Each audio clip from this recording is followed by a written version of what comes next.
নমস্কার বন্ধুরা, আমার চ্যানেলে আপনাদের স্বাগত। তো প্রতিদিনের মতো আজকেও একটা নতুন ধরনের ভিডিও নিয়ে এসেছি। আজ বানাবো সিমের একটা ইউনিক রেসিপি। সিম তো অনেক রকম করে খেয়েছেন, একবার এইভাবে করে দেখবেন, গরম ভাতের সাথে খেতে দারুণ লাগে।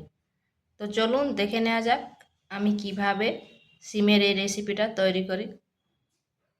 এখানে নিয়েছি সিম, একটা টমেটো, একটা পেঁয়াজ আর রসুন। এরপর সিমগুলোকে কেটে নিচ্ছি। আর আমি নিয়েছি এগুলো, আপনারা পরিমাণটা বাড়িয়ে নিতে পারেন। এরপর সিমের যে অংশটা থাকে, সুতোর মতো যে অংশটা, সেটা বাদ দিয়ে দেব।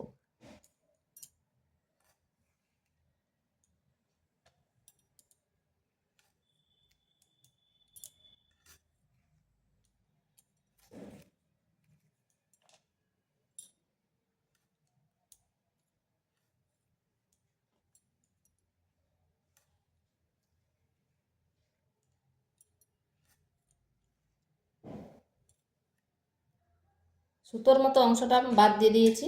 এরপর সিমগুলোকে কেটে নিচ্ছি।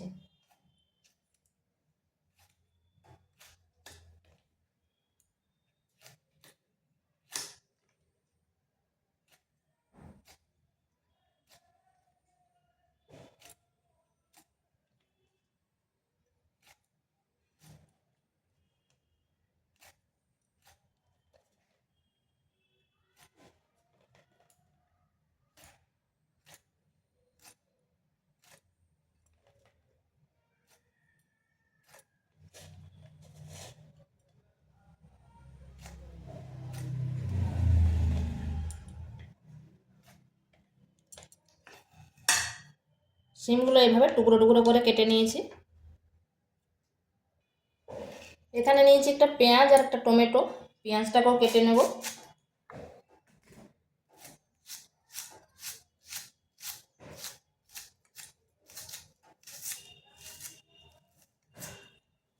এইভাবে সরু সরু লম্বা লম্বা করে কেটে নিচ্ছি।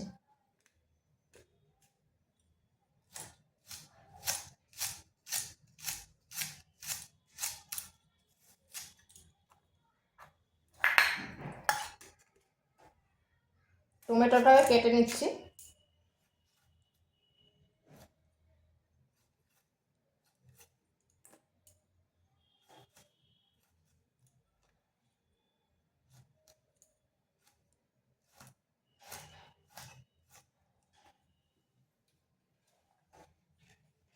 আর এখানে যে রসুনগুলো নিয়েছি, এগুলোকে থেতো করে নেব।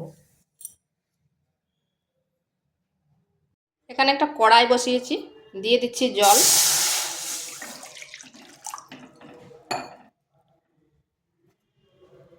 লবণ আর হলুদ গুঁড়ো। এরপর দিয়ে দিচ্ছি সিমগুলো। সিমগুলোকে একটু ভাপিয়ে নেব। জলটা সেই পরিমাণে দেবেন যাতে সিমের যে একটা কাঁচা গন্ধ থাকে সেটা চলে যাবে।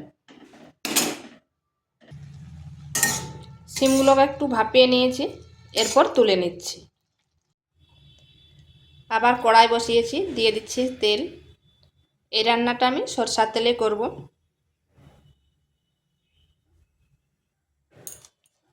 দিচ্ছি দুটো শুকনো লঙ্কা।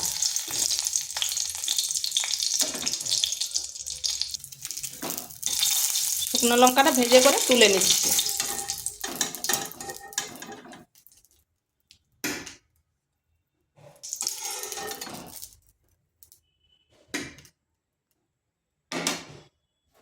দিচ্ছি গোটা জিরা, দুটো কাঁচা লঙ্কা, দিয়ে দিচ্ছি থেতো করে রাখা রসুনগুলো। রসুনটাকে হালকা একটু ভেজে নিচ্ছি।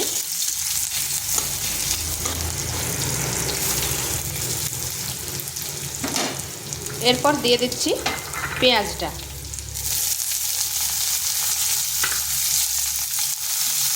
পেঁয়াজটাকে একটু ভেজে নেব।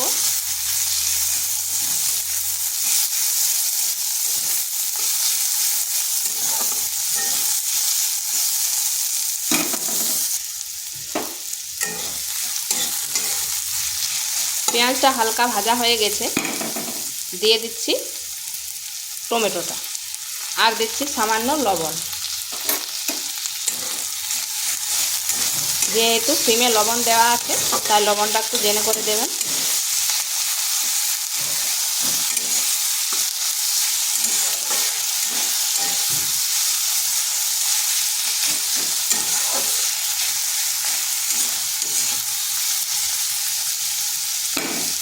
এরপর দিয়ে দিচ্ছি সিমগুলো।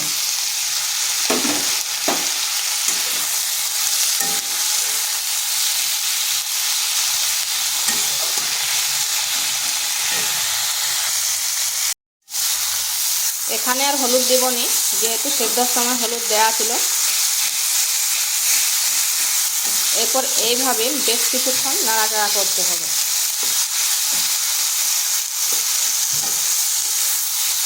এটা কিন্তু সিম ভাজাও নেই আর সিম ভর্তাও নেই, এটা এক নতুন ধরনের রেসিপি।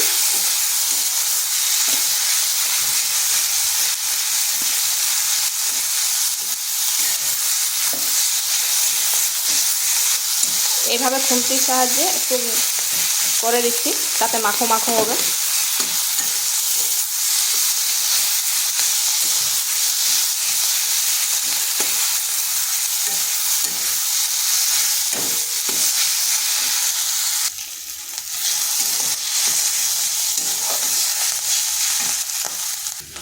এখানে যে শুকনো লঙ্কাটা নিয়েছিলাম, যেটা ভেজে নিয়েছিলাম, সেটা এইভাবে হাতের সাহায্যে একটু গুঁড়ো করে নিচ্ছি।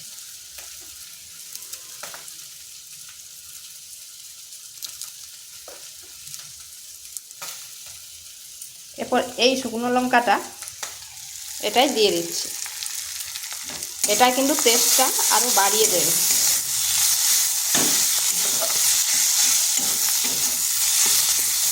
এটা আমার হয়ে গেছে, আর দেখুন কত সুন্দর লাগছে। এইভাবে একবার করে দেখবেন, গরম ভাতের সাথে খেতে কিন্তু দারুণ লাগে। তো ভিডিওটা ভালো লাগলে লাইক, শেয়ার, কমেন্ট অবশ্যই করবেন, আর নিত্য নতুন রেসিপি পাওয়ার জন্য চ্যানেলটিকে সাবস্ক্রাইব করবেন।